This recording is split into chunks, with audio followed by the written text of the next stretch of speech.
Hey there guys, what's up? It's Chris with Palmer Aquatics, and today's video is on the Marineland Aquarium Heaters. As you guys, maybe you know if you follow the channel, we've been kind of struggling to kind of deal with finding quality heaters that we're happy with and satisfied with. And what I'm trying to do here is just sort of review as many of the most popular, most sold heaters on the market. That way I can kind of help the hobby a bit and give you guys a better idea of the quality of these heaters. So, and this isn't going to be one of those reviews where, you know, you just set it up and you're like, unbox it, la-di-da-di. We actually tested this heater. We took this footage probably months and months ago. And yeah, I guess let's get into the Marineland Aquarium Heater. There's a couple different, I think this is the Precision series. This is just the one. Sorry about all the noises. There's also a train going by, ironically. Hear it? But yeah, guys, this is the Precision Marineland heater. They have a 100 watt heater, 200 watt heater.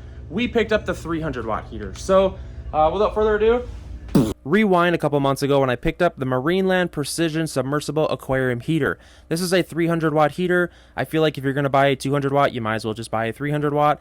Figure on needing 5 watts of energy per 1 gallon of aquarium water. So the story is here, this is a hospital tank that we set up a couple months ago that we are going to be treating a Midas cichlid with, because if you guys follow my channel, you know that I have a 450 gallon pond full of cichlids, and one of them got pretty sick. Or not sick, but beat on. So what we had to do is set up this hospital tank, and we're going to be treating the fish. We had to quickly set this tank up in like a day or two.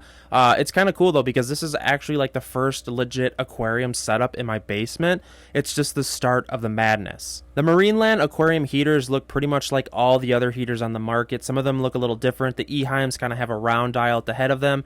These ones have the skinny dial on top of them. So what I did here was I set the aquarium heater to 78 degrees Fahrenheit and I threw it in. Like I was telling you guys, we've been testing a lot of aquarium heaters and we've been having a lot of them fail, or else they just don't last longer than like 6 months, or they don't keep up. The element goes out in them. It's really super annoying. Here is a pretty cool looking tank. This one has the Eheim heater in there. That's a super trustworthy heater. Hands down, probably one of the best. It's German made. Look at this beautiful beta. Look at that. You can keep betas with guppies. Isn't that crazy? Well, technically endlers. All right, so let's go downstairs to the pond and the quarantine tank where we put the Marineland Aquarium Heater in there.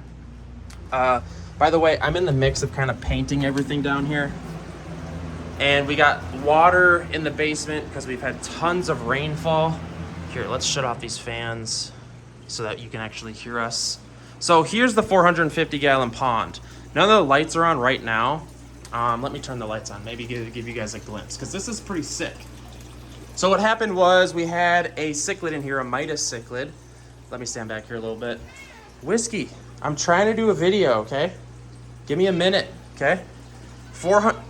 Sorry, the cat was going crazy and I had to give him some food. Apparently he's losing his mind. So 450 gallons of cichlid pond madness here. So what happened was one of the cichlids, they commonly like beat on each other. There's a hierarchy system in here. There's Oscars, there's Severums, there's all kinds of fish. There's gar, there's blue tilapia. Whatever you could imagine you'd keep in a 450 gallon pond. There's a 3 foot long red tail catfish in there as well. But let's talk about the Marineland Aquarium Heater. By the way, like I said, we're in the mix of setting up all these aquariums. As you can see, we have more tanks in here since we set this up. So the Marineland Aquarium Heater is in this tank. And this is the fish that we had to medicate. Look at how bad he is. And guys, he looks bad, but just know that this is way better than what he was. So he literally had open flesh on his skin, and we've been treating him with salt in this tank by himself. This happens a lot with cichlids. You gotta have a plan B as far as treating him. He's been in here for a couple months. He's getting better. It takes a long time though. So the Marineland Aquarium Heater review. I'm going to give this heater a pretty decent review because it's keeping the 75 gallon tank heated. Hey, it's me. Hey, you can see me in the reflection. Sorry, I'm a goof.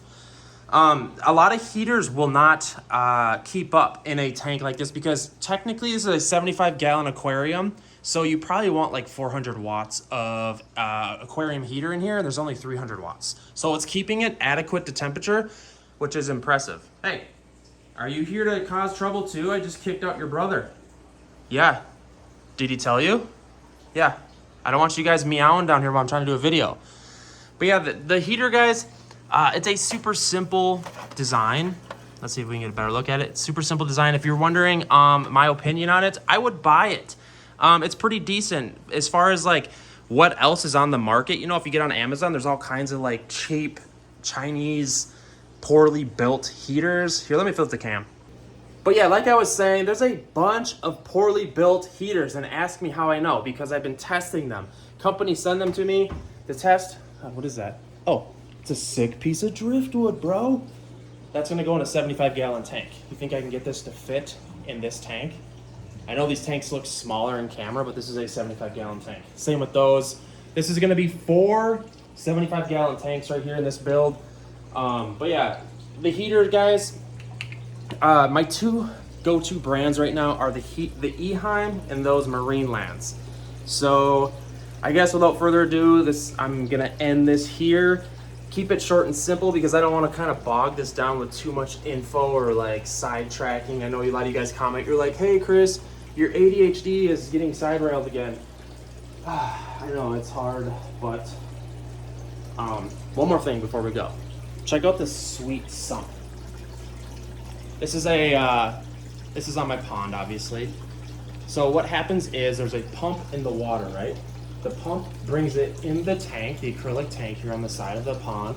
And then I built in overflows. So then when the water fills this tank to this level, it goes to the overflows. And then it goes inside of this cool sump that I built. Well, I didn't build this sump, but I kind of set it up. I retrofitted it. It was a saltwater sump. And look, I even got a little spider plant in there.